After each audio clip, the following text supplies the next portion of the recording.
Los Santos, the city that never sleeps, home of the worst people America has to offer. Criminals and lowlifes, all of them.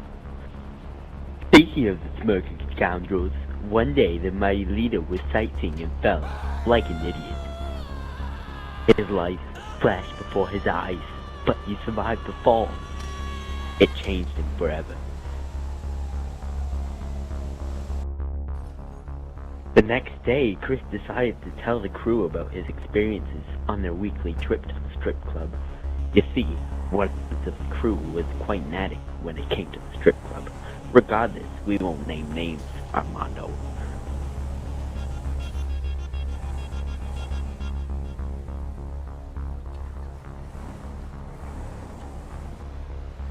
Sometimes it took them hours to get there because of a certain driver, but I digress as your narrator.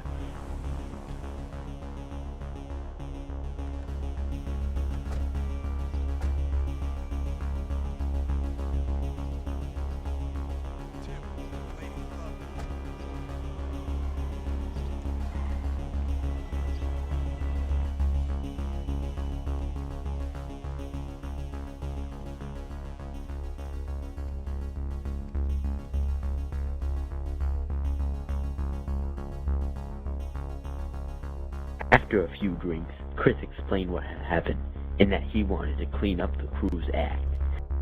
We shouldn't die criminals, he said.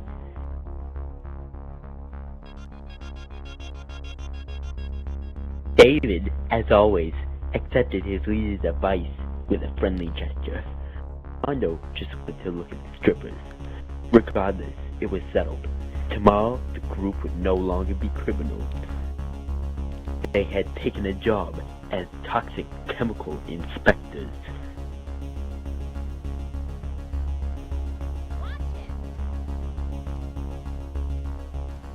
Whoa! We should go to the back. What do you say? What a desperate ass. After an awkwardly long pause, staring at the bar girl, Armando finally got his strippers. Watch that money fly. Let's go, everybody.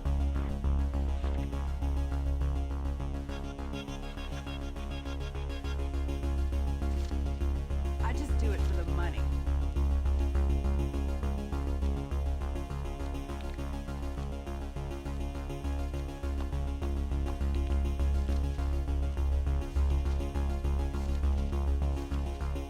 Like?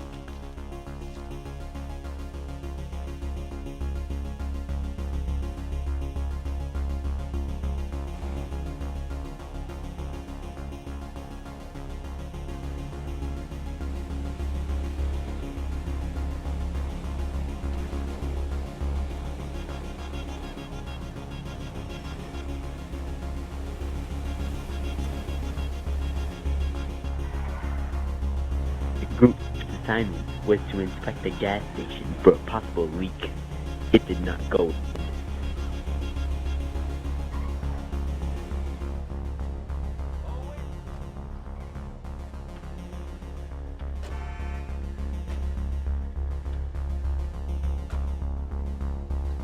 I'll hit the jackpot tomorrow and join Los Santos Country Club where I'll spend the rest of my life playing golf. Restrictions are too much for this group. A certain someone forgot their new job. Why he brought a gun to the gas is a question for the aide. Once it had happened, there was no going back. The witnesses had to be eliminated.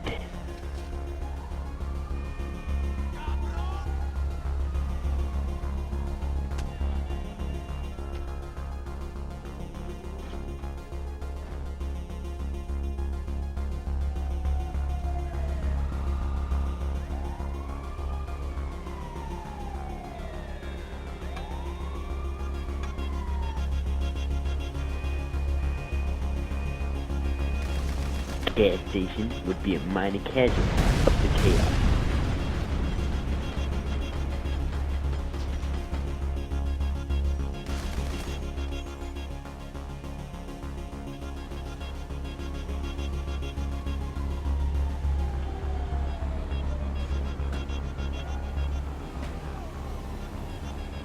After letting Chris in the car, dispatch notified the trio. It's time for the aerial inspection of the city. This was to be easier said than done.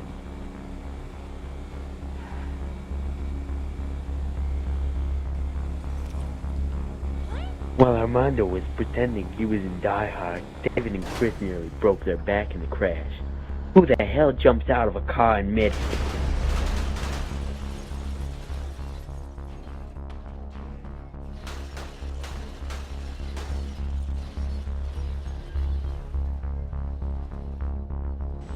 Finally, after several false starts, they had arrived at their plane. Not exactly standard issue, but a dodo would get the job done. Plus, David got to look cool riding on the outside, and not like the old decrepit grandfather he actually is.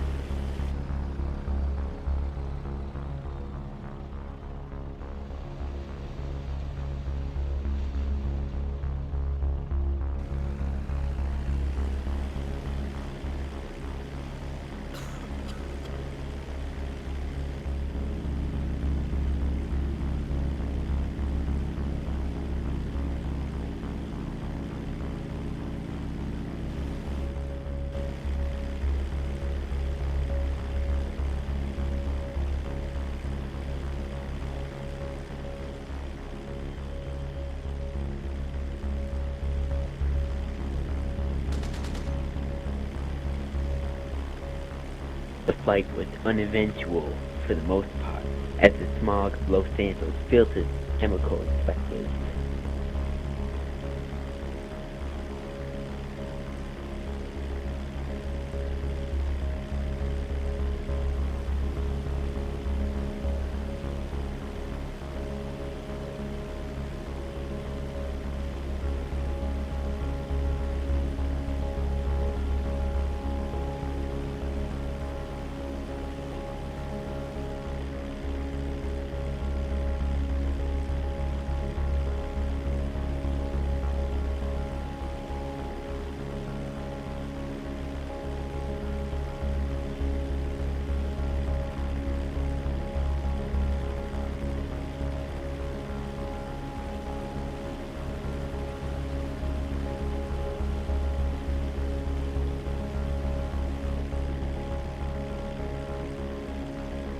The group was just about to head home when catastrophe happened.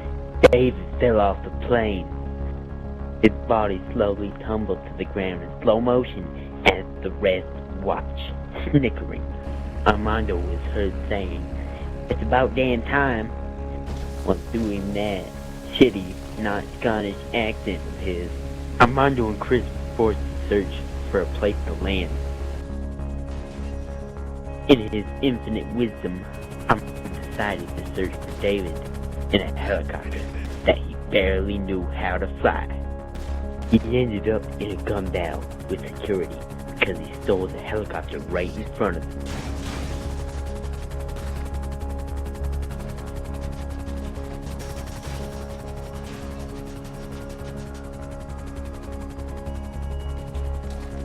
After nearly cutting off Chris's head twice, Chris decided to end his flight with extreme prejudice.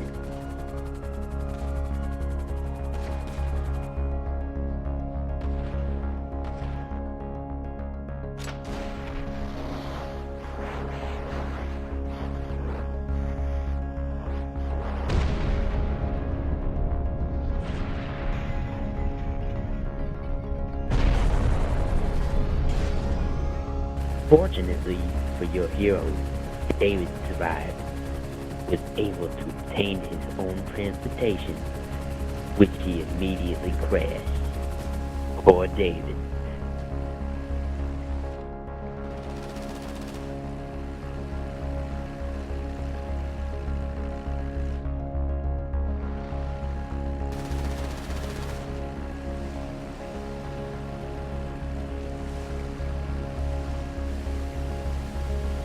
However, the group was back in the air before they knew it.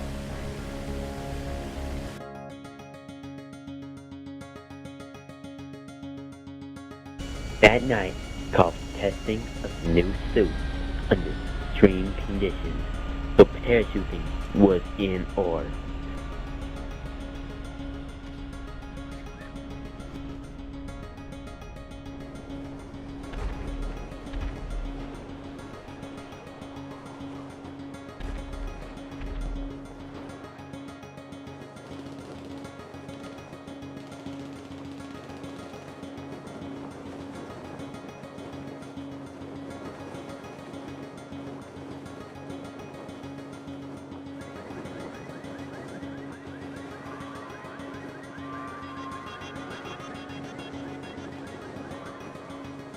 Chris had no idea what world he was about to land in.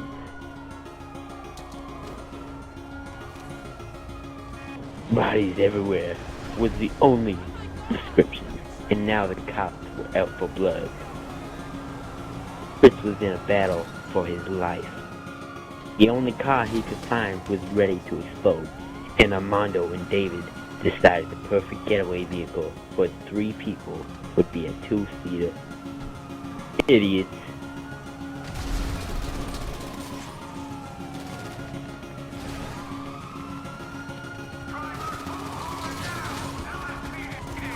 Chris was forced to defend himself alone.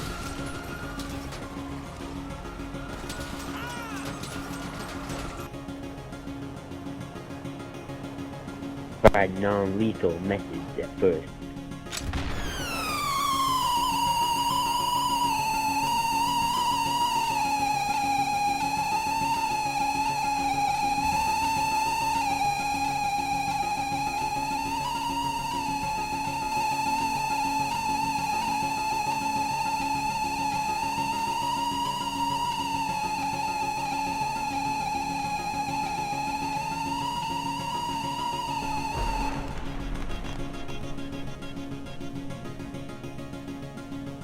I don't think the cops like the fireworks show.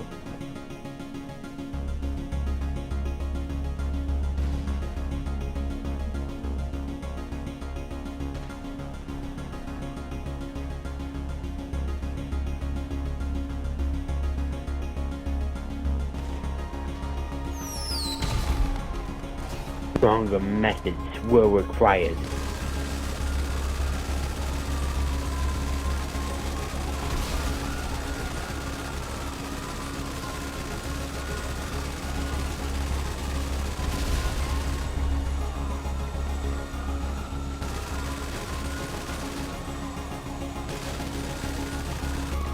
Armando and Dave finally arrived in the settled car, and the chase was on.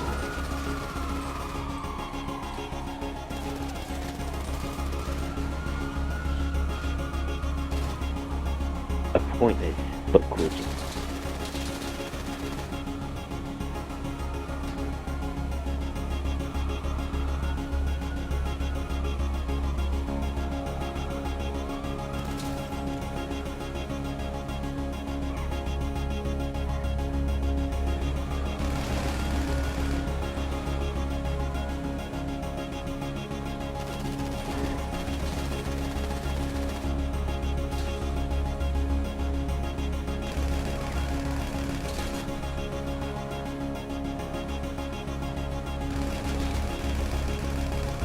After driving in a circle for an hour, Chris had enough and took things into his own hands.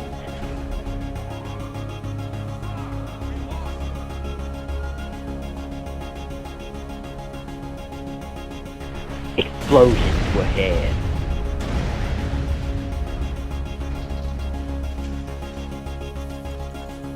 The Los Santos police didn't know what hit them.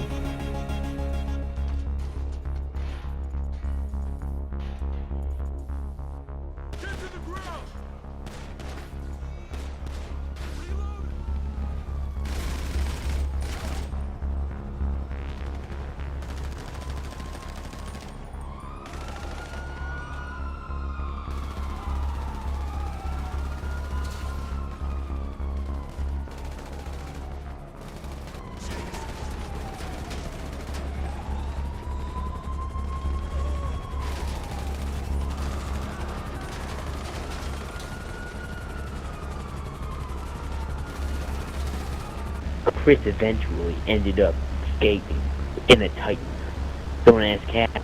I don't know. I'm just a narrator, for Christ's sake.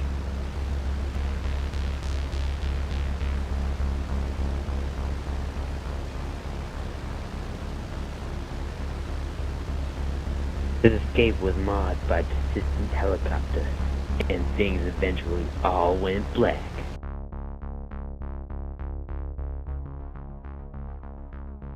Chris woke up on the side of the road, not knowing how he got there, and with no sign of the Titan.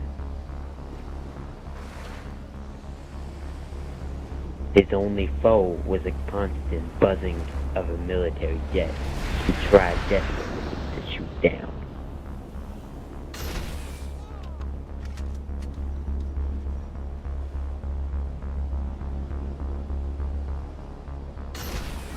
And down, and down.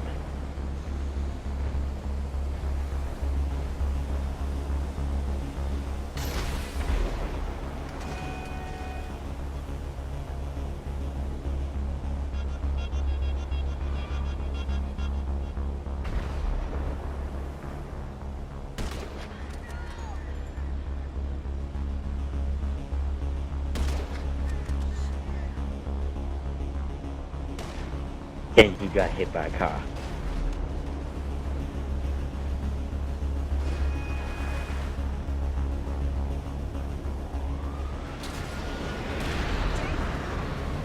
Chris loved his job.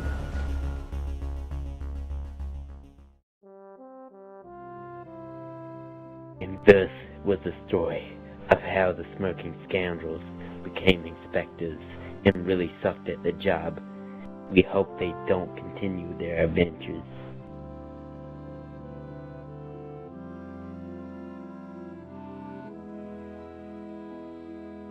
I'm Josh, your narrator, and I like potatoes. Hey Nick, Jaden and Bryan, I wanted to wish you guys a very, very happy birthday. And I hope you guys liked the little video we did. I know it's out of the ordinary. It's something we haven't done before, but we want to try something new. So I hope you liked it. I wish all of you the best in the coming year, and I hope you have a wonderful birthday. There's a message from Josh after this message from me, so stay tuned for that, and have a great one. Happy birthday, Nick, Jaden, and Bryan. I love you guys. Happy birthday.